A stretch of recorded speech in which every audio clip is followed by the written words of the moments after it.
The Terran player starts to the bottom left of the map. Starting for Casper team, this is of course CJ Entus Bbyong. If Bbyong loses this game, it means that Bbyong is out. He won't be able to advance to Code S anymore. So Bbyong is not only fighting for himself, but also for his fellow Terran player in the group.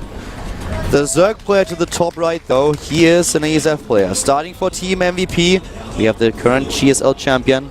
He is MVP Sniper. And funny as it is, Sniper not only needs to win to advance here. If he actually wins, then he still has a chance to go to Code S. If he loses, he is out. But also the match is important for Su, for the second Zerg player. Because if Sniper doesn't win, then Su is already out. So basically what happens here is both players are not only fighting for their own sake, but also for the sake of their comrade in arms. Yeah. That's how the group comes out sometimes, where you fight for someone who's in the same race as you. Not always the case, but it happened yesterday as well. We'll see what happens with the rest of this group in a moment. As this game begins, Sniper with a huge advantage with his drone scout will actually force the command center to be made on the high ground. Otherwise, it would have been blocked. So this is very annoying for Bbyong, who almost loses an SCV. That was close. Yeah, the drone is really aggressive here. Sniper from the beginning trying to put some pressure. Let's see how he actually plays this. Currently we have him on 15 supply, could add the extra drones in here. Could also start with the gas, but he decides to go into the pool now right away to get the queens out a little bit faster. Now the queens will come out and gas taken right away from Bbyong, so he's not going to go into third CC. Unless if he kills the drone, then cancels, which he might do. He's trying to trap it. He's running out of time. I don't think he's going to cancel that gas. No, I don't think he will. Nope. Could have sent, he sends out another SCV. And could this cancel SCV get close enough. Nope, doesn't cancel. Nope. He was very aggressive on killing that drone. Don't blame him for it, though. Yeah, harvests in your main base are always very, very annoying. Doesn't matter which race you play. You don't want to have a scout there right underneath your eyes. No gas. Going into queens. SCV scouts everything. And Bbyong is a player who has struggled in this matchup in the past. We saw him just demolish roaches in his game against Su. That was a weird game. It was a weird game. And this, you know, just going into this, you and I are on the same page thinking about this matchup. We're both thinking, well, I don't think Bbyong has a chance here, especially considering how good Su is at Zerg versus Terran. But Sniper is even better at Zerg versus Terran, and Bbyong won a weird game. Actually, Sniper isn't that good in this matchup. This is actually like, I mean, he's good in it. It's not like he has like a horrible win ratio, but if you look at the other matchups, he's way better against Protoss and also against Zerg. I just mean he's like beaten the best players in the world more often than Bbyong has. That's definitely true, but or rather than Su has. Yeah, but Su has a pretty impressive record in this game. On the other hand, Bbyong is really struggling against Terran. We talked about that he was 0-9 against Terrans in general before he started his match against Su, where he finally broke the curse. But Su kind of had this idea stuck in his head that he could overpower Bbyong with only roaches, and that didn't work out in the end. This is a very different game right now, and definitely one where I would expect Sniper to be ahead. But let's see if Bbyong can actually repeat his performance against Su. But yeah, you are right. I would definitely give Sniper the edge in this match. Yeah, and Bbyong is not going to be able to play on Icarus here. He doesn't have that choice.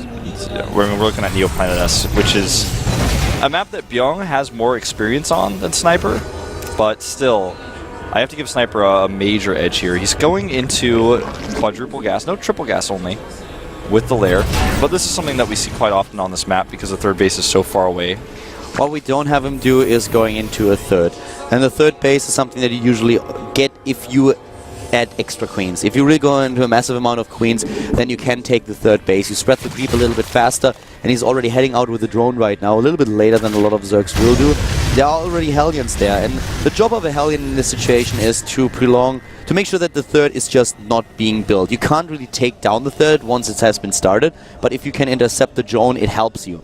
And this is why the Queens are trying to push out so aggressively, because they want to push the Hellions away so that the drone can sneak in and start the third base. Yeah, and Sniper decides to take the third at the 3 o'clock instead. This is so smart because he sees the Hellions, he's like, well, this isn't going to work. It's just not going to happen. I have to take the base at the 3 o'clock, and he does. Bbyong now sees it with his Hellions. He has Cloak coming out, but with this many Queens, I don't think Cloak is going to be the issue for Sniper. He will have to deal with this Hellion run by. Yeah, and there is no block at the ramp. Let's see how much damage he can do. There are only 4 Hellions, and they are also severely damaged. Another set of units is taken out. Not blocking again, and suddenly those Hellions on the main base. Oh, Sniper is in trouble here. A lot of workers going down already. He's fighting with the Harvesters, traps one of the Hellions between the mineral patches. Well done. Harvesters killed 10 in total and only 4 Hellions lost. That was a trade well worth it. The Banshee is ready, but so are Overseer productions. He can make Overseers whenever he wants. He sees the Banshee immediately here now, wants to start an Overseer. He hasn't done it yet, though. Cloak is ready. Uh-oh. Still no Overseer. There it is. That is a very late Overseer, and he's going to lose another set of drones here for sure. He actually has them on the low ground. He doesn't even have to fly away into the main base, but he does it anyways. Takes down more Harvesters. This is devastating for Sniper. Sniper lost now 16 Harvesters, and he is not done. Bbyong that is. Oh. Well, now he is done. Now he's done. Banshee stays at home. Banshee number 2, that is. Wants to stick around in case there's an attack, I suppose. He knows that he's not going to do any damage at the base with this many Queens out and the Overseer is ready, so that Banshee may become important later. There's no watchtowers on this map, though. And Sniper is trying to get a bit aggressive here. Thing is that Bbyong is really not playing this too bad. One of the things that he doesn't have is a third... actually he has a third command center ready. Look at this. It is done by now. He kills the larva. There's no drones, but he's like, well, I can get something here. Yeah, at least the lava. I mean, you might as well try to limit his production a little bit. We have Sniper now moving out with his Queens and the Roaches. He really wants to put up the aggression. The big problem for Bbyong is that with the timings that he chose and also the Banshee tech that he started, he doesn't have siege tanks. The Banshee has to go in there and engage, but Sniper is pulling his Queens. So as long as he has the Overseer there, he can fight against the Banshee. And without siege tanks, this is very difficult to hold. This is the smartest move Sniper can make. Oh, he doesn't block the depot. So the depot is actually raised, but it's not going to last very long. No, it's not. This could actually change. This could switch the game and flip the table over here. This could actually decide the game. This could really decide the entire game right now. Sniper is in his opponent's main base with so many of his Roaches. The Queens are there. They start to transfuse a lot of the Roaches moving in. The first tank is gone. The second one dies too. He didn't repair them. You know, he was only fighting with his SCVs. He needed to buffer something for the Roaches. The Banshee's now going to be attacked by the Queens. Oh, this is really actually just, he turns the game around, he flips it on its end, and I think Bbyong is dead. This is game 5 Harvesters left against 26. The Queens are there. Eventually, of course, the Banshees are going to take this down, but back at home, we have Sniper already setting up a defense. This game, Sniper is just turning this around, taking down even more Harvesters. We have 1 SCV left. 1. Yeah, Bbyong goes for a Hellion counterattack, but I mean, the only thing that Sniper wants to do is now do as much damage as possible. The Hellions that run into the top right, they could actually trigger a comeback for Bbyong. There is not a lot back home for Sniper. Queens. 2 Queens and 2 Roaches. There's nothing. Spire gets started. Uh-oh, Sniper, you might have just overcommitted yourself too much to economy with those 11 drones that you just built. Well, the attack is finally shut down. He's actually defending this quite well. Yeah, and Bbyong is doing some serious damage here in the main. This third command center for Bbyong, that was really important. He can still go in a triple SCV production. But if you look at the Harvester count, it's 10 to 34. And another problem for Bbyong is that his production facilities are all factories. He doesn't have, like, barracks. To be quite honest with you, with 3 command centers, the problem for him is he can't lower the command center at his natural because of the creep. But with 3 command centers and all those Banshees, Bbyong is not out of this. He's actually not out of it. He has those extra mules, and with 3 command centers or 3 orbitals for the mules, he's actually okay. He could take this game. He can't use his minerals without gas though, and he needs to get that gas going because he has only factories. So he can use his Banshees all he wants here, But without the gas started, he's going to just have such a limited production. But he has Siege Mode now, and he can work against those roaches much better. And he also has the Banshees that take down the third base. The Queens, I'm not quite sure if they can really do anything here, because those Banshees are just gonna hop to the natural, gonna hop to the third base. They can actually, I think, even attack the Spire without being targeted. Is that possible for them? I don't think they can do that on this map. Nah, not quite. That is a good thought, though. Banshee will be targeted down here. Well, if Sniper is paying attention, should we go for the weakened Banshee? There it goes. Damage being done, but the production of Bbyong is just not there. He has no gas. He can't make anything. He's making one Viking, and that's all he can make. He has one tank out, and eventually Sniper can only just make drones, and he's totally fine with that. Finally, the Overlords moved away. The Overlords moved away, and here come those extra mules. That was a bit of a dumb decision. I'm sorry, Bbyong, but that was not smart. Dropping those mules in front of the roaches where you have still the third base where you could have dropped them, where you want to drop them because you want to deplenish those minerals patches earlier. That was not a smart choice in this situation. He's losing mining time where he can't afford it. Yeah. The bigger issue is the gas, but I mean, you want the minerals too. It's not smart to drop those mules there. He's going to lose another mule to the Mutas now. Well, he needs the minerals because if he has the mineral income, then he can just use the SCVs to get the gas. Yep. Well, this is a game that Sniper has not completely sealed yet. His muta count is so low that he can't dominate with them, but he's going to continue to be annoying. He can go to the third base now. There's no turrets in place, and he goes there right now. And no missile turrets building. And he needs to control his queens better. You know, he's always got queens there, but they're not always on top of the Hellions. What are these mutas doing now? Sniper, just go for it. He sees the harvesters at the third base. He should really send those mutalisks in. He needs, of course, to focus also on the defense here. But if he takes down the third or the mining at the third, then suddenly he wins this game. As it is, Bbyong is going back into this match. Does he even know about the third? I can't believe he's just not taking these SCVs for free. He saw the mining, but now he can see the building. Exactly, yeah. The Vikings are actually zoning out the mutalisks, but now they know, now they see, and they can take down the harvesters. They're trying to chase down the Vikings, but with a missile turret that saves them, the Vikings are in a really good spot here. With all those SCVs and the command centers you were talking about earlier, he now has the gas to start really producing units. He needs to make some more depots. He's heavily supply blocked right now, but he's catching up in the harvest count, and with all the extra mules, he will have the better income. He is still behind in this game, but it looked earlier as if Bbyong would really lose this game or just type GG and leave when he had only one SCV left. But thanks to this third orbital, he has still a chance. His orbital, his Hellion harass. This game is still Sniper's. It's in Sniper's favor, but he's definitely fighting hard. And Sniper, I feel, is making a lot more mistakes than Bbyong is. He's just. It's like he's nervous or something suddenly. Nah, the problem that Sniper has is that defending the three bases for him is a lot more difficult. Sniper didn't know about the third base of Bbyong. He assumed that his opponent was on two bases, so he never attacked the third. Bbyong could easily defend two bases, but if you're on three and they're this drawn out, then it's very difficult because Sniper didn't have a lot of army. He only had the harvesters, and if only with queens you have to defend three bases with 4 queens, that's nearly impossible. Yeah. That's why those run-bys did so much damage. Yeah, he could have controlled his queens a little bit better, but this orbital's dead. That's a big problem. That is definitely a big problem. That is a huge problem for him now. Siege tanks here great against roaches, not so much against the mutas. He doesn't have the production to make Thors, and this is going to be potentially the game ender because the roaches on the ground clean up Hellions, and then the siege tanks get killed by the mutas. Yeah, he needs to fight away from those turrets, though, I think. Turrets are definitely too close, but the Vikings are going to die either way. Now with the 40 supply lead, the good economy, this looks a lot better right now. Plus the third command center is now removed. Yeah.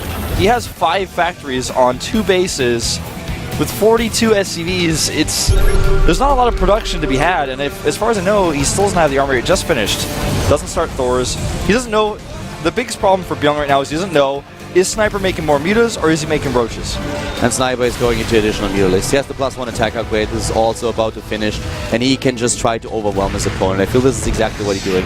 Forcing a cancel on the missile turret, picking off those SCVs that are building the extra command centers that he wants to add.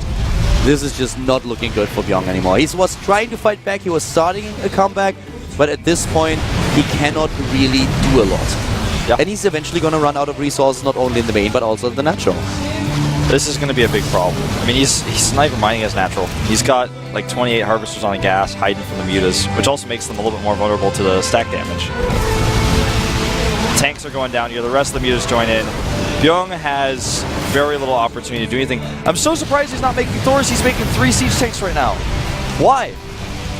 There's nothing that even tells him that you should be doing this right now. He's afraid of roaches, but he already has a lot of siege tanks on the high ground, so the tanks alone, they don't help him. He has 4 tanks already. I just feel he should be making more. He has 1 Thor now. It's so tough as a meching Terran player who doesn't get the third base, because then you don't know every tank or every Thor that you make is a problem if your opponent is not making mutas or roaches if you're making tanks or Thors. That was actually close here. That could have been a magic box, but he was close enough to the missile turrets to chase Sniper away. Sniper wasn't confident going in and taking down the Thor. He knew that there were missile turrets nearby. Hellion harassments become less and less useful here. The command centers are finishing up, so he can try to push out and take that third. But Sniper's army is just too big now, and he should be able to deny it. He's going to go into the main base now. And there's just not a whole lot here. 18 mutilars, this is quite a lot. He can fight the Thor, and he can fight also, of course, the missile turrets. And the command center is probably just going to die. Taking down the orbital here, that would already finish the hopes of them. Now Bbyong is now on half the supply that Sniper has. He's doing a good job with his Hellions. I mean, he's microing them well, but he's desperately trying to repair this armory. Oh, this is actually interesting because the Thor is going to get some good hits here, and the armory survives a little bit longer. Yeah, but the problem is that with the bouncing damage, he takes down all the SCVs. The SCV count now is down to 30 again, which is actually not too bad since he can only mine from his natural and from the main base. The main base doesn't even have all the mineral patches anymore, but this just shows where this is going. Yeah, the roaches here are going to be the final blow. He has a lot of tanks on the high ground. I don't know about that, though. He has a lot of tanks on the high ground. This is, I'm not quite well. He needs to fight with the mutas and the roaches together, not one or the other. There he goes. Well, Sniper is just throwing his army away, but he knows that he can afford it. This is what I mean about Sniper making some weird mistakes in this game. He's just going for a numbers game, but this was a very weird decision. He just lost more than 100 supply. Yeah, and he's starting 29 more roaches, but Bbyong is very happy with this. What Sniper is doing here is trying to finish the game with brute force, being like, well, I got you anyways. But like moves like this can lose a player a game. And this was like very weird. Resources lost is still very even, but this was something that he did not have to do. Right now, as far as upgrades go, the roaches have +1, so do the mutas, and the tanks and the Thors have +1 as well. Of course, he has roach speed. Greater Spire is on the way now. This is going to be something that Bbyong can't deal with easily. But Sniper, again, I don't follow. He sends the roaches into the other side. The tanks can't reach it this time. This is actually a trap. The third base is the one thing that he can take down, but yeah, the original attack, that was definitely a bit awkward. Now the base is gone. Hellions to the top, though, still doing damage. That was pretty cool, though, with the mutas. I first misjudged it. I was like, oh, he's not paying attention, but I think it was actually a trap. Drones have been burrowed, and yeah, he doesn't lose too much here. Once again, 140 against 60 supply now. Bbyong is just turtling, trying to keep his hopes alive, trying to damage the economy of Sniper with Hellion run-bys. 104 workers killed by Sniper in this game, 75 by Bbyong. This is nearly 180 in total. Yeah, that's pretty impressive. It is. Well, he cannot attack this very cost efficiently. He can, and he has a better economy. I find this a little bit weird. Yeah, he's just trading. He trades it. He has the Greater Spire. So the next phase is going to be the Broodlords. Check out the creep spread. He's covering the entire map. He's covering everything.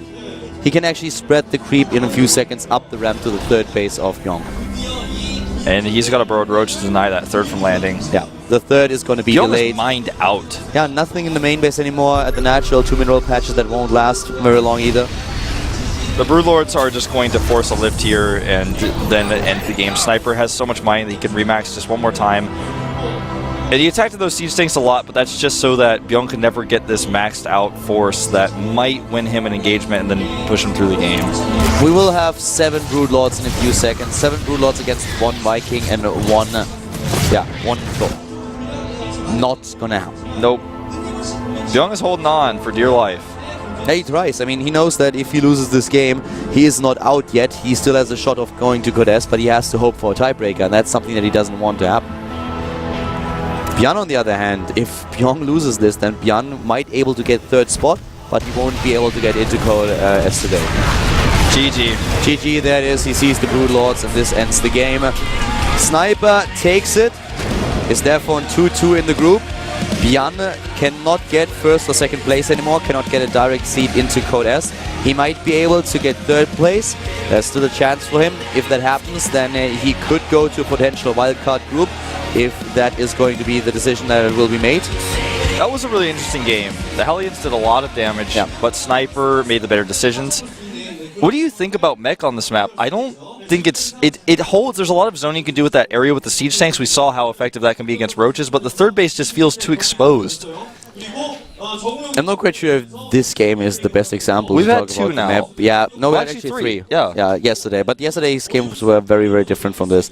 Yeah. I'm personally more a fan of a good bio play. Me too. For me, like, part of my brain is like, well, I think Bio is definitely better on this map, but we've seen players over and over and over again specifically going mech on this map. I'm like, well, they must know something that I don't know, and maybe they're actually correct with what they're doing here. I just think it's not a very balanced map. I think it's it's a very entertaining map. I like to see it, I like to watch it, but I think as a player I would be very unhappy with the map. Yeah, there are two maps in the pool right now, this one and Icarus, that are just a little, they're entertaining, but they force certain playstyles. I actually think Icarus is better than Neoplanet S, because Neoplanet S has this third base that is nearly impossible to get. So you either take a huge risk by taking the third base, or you go for a two-base timing. And that's something that I personally don't find too good. Especially for Protoss, it's difficult, but also in this matchup, sometimes it's just really, really weird. It can get weird, and we saw a few weird games already in this. Casting it, I feel, is fine. I mean, looking at those games, I find them entertaining, but I see all those things that players are struggling with, and I don't think that it's a map that a player is like, oh, thank God I'm playing a Neoplanet S. Unless you're a Zerg player against a Protoss, then you're quite happy that you play. Yeah, Neoplanet S is a big map, that's for sure. No. Usually we see Terran players go out on it in team leagues. Well, coming from Neoplanet S and going into our next match is going to be Su versus Bbyong. We have a Zerg versus Terran, and Bbyong is already in a spot where he cannot take first or second place in the ranking anymore. He could get third, but only if he wins here. He has to take this game now. And it's once again against the Zerg player. Both of them now on 1 win and 2 losses in this group. So it's a very important game for both, not only for Bbyong. Su, on the other hand, has still the chance to go to Codes today. Yeah, and he is looking strong. He had his first difficulty against flying. Yeah. Then he made a bunch of roaches against Bbyong. 2 very unorthodox games, and then the third game he played, he won. So he still has the opportunity to be in this. Can he do it? That's the question. The map that he is about to play on is, in fact, Whirlwind. So a really big map, a good map for Zerg against Bbyong. And against Bbyong's playstyle, I would give Su an advantage here. It's definitely a game where Su is going to give it his all, because he knows if he loses now, then it's going to be a very slim chance for him to advance, and he wants to go to Codes. I don't think that he's very happy with his performance so far today. Especially the loss against Bbyong is probably something that he's very much regretting. I don't know what happened. I don't know what happened either. Someone was carrying something. I have no idea. Yeah. I'm like, no, there's production, I guess. Either. Okay. Yeah, apparently nobody noticed it because we didn't get an update what that was. Whatever it is, the next game is going to be a Zerg versus Terran. I have no clue what the Koreans are currently talking about. Probably they just gave away a few things earlier from the studio, like, well, whatever we had here that we won't need anymore because the Mukdong studio is closing down today. Tomorrow everything is going to start to move to Gangnam. So they're just calling out to people and saying that thanks for coming out, and people are cheering about it, I guess. So it's the last day. There are a lot of giveaways, things that we had in the studio, just a few posters that were always in the bag that you can get when you are here. And a lot of fans have been giving out posters and things like this already earlier. And everything that is not needed anymore because the studio is moved is being given out to the fans that are here today, which is actually pretty cool. I personally got one of the posters that I can now put into my room when I'm casting, having a nice background here, a little bit of something that reminds me of the studio in Mukdong, which is also going to be nice. But this is why we have this delay right now. Yeah, I'm just still not accepting that this is the last day yet. There's a lot of things that happen in life where it's the final of something, and you don't feel sad, but it's like your entire schedule, your daily life, and your routine that you have when you go to work, for example, is going to be changed, and you don't know where you're going yet. You don't know what the next phase is going to be like. So it feels a bit strange. Yep. we have like a few places around here where we always go before the games to talk a bit about the groups, talk a bit about the matches, where we go after the games to get something to eat. And all these places, I will probably never be here again. Yeah. I just thought about it today. I went to the coffee shop before this, and after I left, the guy was like, "I'll see you later," and I was like, well, maybe not. I may never come to that coffee place again. Yeah, there's a really nice place where we usually eat, the coffee place where we meet up before the games, and all these people. I mean, we know the people that are working in each and every one of those places because we see them on a daily basis, and now there's no reason for me to actually come back to this area. And they're just going to be like, where did those guys go? They used to come here all the time. We never see them again. A year later, they're like, you remember those guys just come over here? I wonder what happened to them. I hope they're okay. That's a little bit sad. But well, that's just how life goes. So we probably will find new places in Gangnam. Yeah. I'm pretty sure of that. We will. We're going to be near Coex. I live in Gangnam. I'm a little bit further away from where the studio is, so I don't know you are the one yet. who definitely has to find the places. Yeah, I will. This is our next match. Sue and Byan, they are ready. They want to go into the game right away. Whirlwind is our map. Terran versus Zerg. Both of them with only 1 win today and 2 losses. Byan cannot advance to Codes anymore. He can secure himself a 3rd place though, which would be important if there is going to be a wildcard group. Something that we still don't know yet. That has to be determined within the next few days. But it will definitely not be broadcasted because the studio moves now. So for Byan, there's still a lot on the line. He has to fight. And this is exactly what he's going to do in our next match here at the GSL Up and Downs Group E.